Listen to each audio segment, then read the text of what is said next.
Hi, Sunday പെങ്ങളെ വീട്ടിൽ പോയ സമയത്ത് അവിടെ ബിരിയാണി ഉണ്ടാക്കിയിട്ടുണ്ടായിരുന്നു. അതിൻ്റെ വീഡിയോ ആണ് ഇപ്പോൾ കണ്ടുകൊണ്ടിരിക്കുന്നത്.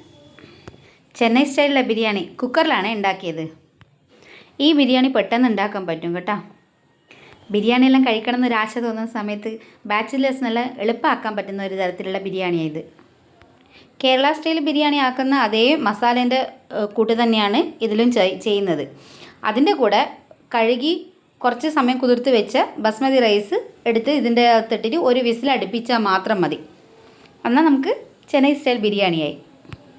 ഇന്നത്തെ വീഡിയോ എല്ലാവർക്കും ഇഷ്ടപ്പെട്ടിട്ടുണ്ടാവുമെന്ന് വിചാരിക്കുന്നു. എല്ലാവരും ട്രൈ ചെയ്ത് നോക്കുക കേട്ടോ. നിങ്ങളെ സപ്പോർട്ടാണ് നമുക്ക് വേണ്ടത്. ഇവിടെ ചെന്നൈയിലെ എക്സാംസ് എല്ലാം നടന്നുകൊണ്ടിരിക്കുന്നത് കൊണ്ട് ഡാൻസ് വീഡിയോസൊന്നും അധികം എടുക്കാൻ പറ്റുന്നില്ല. അതുകൊണ്ടാണ് ഇപ്പോൾ ഡാൻസ് വീഡിയോ പോസ്റ്റ് ചെയ്യാത്തത്. എന്നാൽ എത്രയും പെട്ടെന്ന് ഡാൻസ് വീഡിയോ പോസ്റ്റ് ചെയ്യാൻ നമ്മൾ ശ്രമിക്കും. Sunday special chicken biryani, 65, raita, chicken curry, ചോറ്. അത്രയേ ഉള്ളൂ. ബൈ.